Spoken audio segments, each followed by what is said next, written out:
Somerset, New Jersey. Something about my fellow passengers. September 30 to October 6. The Chancellor is a rapid sailor, and more than a match for many a vessel of the same dimensions.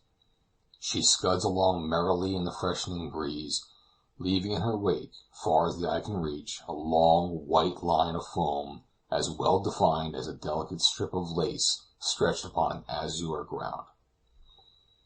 The Atlantic is not visited by many gales, and I have every reason to believe that the rolling and pitching of the vessel no longer incommode any of the passengers, who are all more or less accustomed to the sea. A vacant seat at our table is now very rare.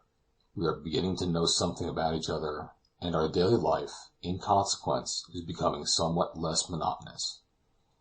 Monsieur Letourneur, our French fellow passenger, often has a chat with me. He is a fine, tall man, about 50 years of age, with white hair and a grizzly beard. To say the truth, he looks older than he really is. His drooping head, his dejected manner, and his eye, ever and again suffused with tears, indicate that he is haunted by some deep and abiding sorrow. He never laughs, he rarely even smiles, and then only on his son, his countenance ordinarily bearing a look of bitterness tempered by affection, while his general expression is one of caressing tenderness. It excites an involuntary commiseration to learn that Monsieur Letourneur is consuming himself by exaggerated reproaches on account of the infirmity of an afflicted son. Andre Letourneur is about 20 years of age, with a gentle, interesting countenance, but to the irrepressible grief of his father, is a hopeless cripple. His left leg is miserably deformed, and he is quite unable to walk without the assistance of a stick. It is obvious that the father's life is bound up with that of his son. His devotion is unceasing. Every thought, every glance is for Andre. He seems to anticipate his most trifling wish, watches his slightest movement, and his arms ever ready to support or otherwise assist the child whose sufferings he more than shares. That Monsieur Andre is entitled to the very greatest commiseration no one can deny, but you should remember that after all a physical infirmity is not so hard to bear as mental grief. Now I have watched your son pretty closely, and unless I am much mistaken, there is nothing that troubles him so much as the sight of your own sorrow. But I never let him see it, he broke in hastily. My sole thought is how to divert him. I have discovered that, in spite of his physical weakness, he delights in traveling, so for the last few years we have been constantly on the move. We first went all over Europe, and are now returning from visiting the principal places in the United States. I never allowed my son to go to college, but instructed him entirely myself, and these travels, I hope, will serve to complete his education. He is very intelligent and has a lively imagination, and I am sometimes tempted to hope that in contemplating the wonders of nature he forgets his own infirmity. Yes, sir, of course he does, I assented. But, continued Monsieur Letourneur, taking my hand, although perhaps he may forget, I can never forget. Ah, sir, do you suppose that Andre can ever forgive his parents for bringing him into the world a cripple? The remorse of the unhappy father was very distressing, and I am about to say a few kind words of sympathy when Andre himself made his appearance. Monsieur Letourneur hastened towards him and assisted him up the few steep steps that led to the poop. As soon as Andre was comfortably seated on one of the benches, and his father had taken his place by his side, I joined them, and we fell into conversation upon ordinary topics, discussing the various points of the Chancellor, the probable length of the passage, and the different details of our life on board. I find that Monsieur Letourneur's estimate of Captain Hunley's character very much coincides with my own, and that, like me, he is impressed with the man's undecided manner and sluggish appearance. Like me, too, he has formed a very favorable opinion of Robert Curtis, the mate, a man of about 30 years of age, of great muscular power, and a frame and a will that seem ever ready for action. While we were still talking of him, Curtis himself came on deck, and as I watched his movements I could not help being struck with his physical development, his erect and easy carriage, His fearless glance and slightly contracted brow all betoken a man of energy, thoroughly endowed with the calmness and courage that are indispensable to the true sailor. He seems a kind-hearted fellow, too, and is always ready to assist and amuse young Letourneur, who evidently enjoys his company.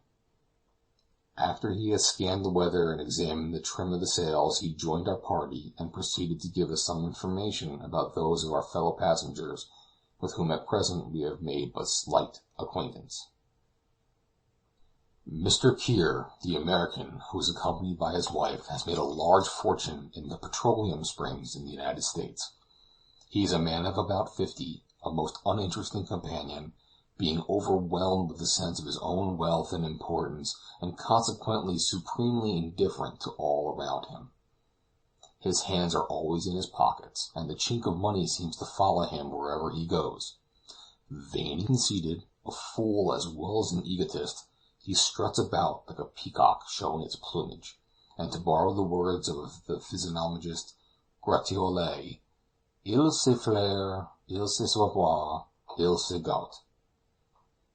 Why he should have taken his passage on board a mere merchant vessel instead of enjoying the luxuries of a transatlantic steamer, I am altogether at a loss to explain. The wife is an insignificant, insipid woman of about 40 years of age. She never reads, never talks, and I believe I am not wrong in saying never thinks. She seems to look without seeing and listen without hearing, and her sole occupation consists in giving her orders to her companion, Miss Herbey, a young English girl of about 20. Miss Herbey is extremely pretty. Her complexion is fair, and her eyes deep blue, while her pleasing countenance is altogether free from that insignificance of feature which is not infrequently alleged to be the characteristic of English beauty. Her mouth would be charming if she ever smiled, but, exposed as she is to the ridiculous whims and fancies of a capricious mistress, her lips rarely relax from their ordinary grave expression. Yet, humiliating as her position must be, she never utters a word of open complaint, but quietly and gracefully performs her duties, accepting without a murmur the paltry salary which the bumptious petroleum merchant condescends to allow her. The Manchester engineer, William Falston, looks like a thorough Englishman. He has the management of some extensive hydraulic works in South Carolina, and is now on his way to Europe to obtain some improved apparatus, and more especially to visit the mines worked by the centrifugal force belonging to the firm of Messrs. Cale. He is 45 years of age, and all his interests so entirely absorbed by his machinery that he seems to have neither a thought nor a care beyond his mechanical calculations. Once let him engage you in conversation, and there is no chance of escape. You have no help for it but to listen as patiently as you can until he has completed the explanation of his designs. The last of our fellow passengers, Mr. Ruby, is the type of a vulgar tradesman, without any originality or magnanimity in his composition. He has spent 20 years of his life in mere buying and selling, and he has generally contrived to do business at a profit. He has realized a considerable fortune. What he is going to do with the money he does not seem to be able to say. His ideas do not go beyond retail trade, his mind having been so long closed to all other impressions that it appears incapable of thought or reflection on any subject besides. Pascal says, "L'homme est visiblement fait pour penser. C'est tout sa dignité et tout son mérite." But to Mr. Ruby the phrase seems altogether inapplicable. End of chapter 4.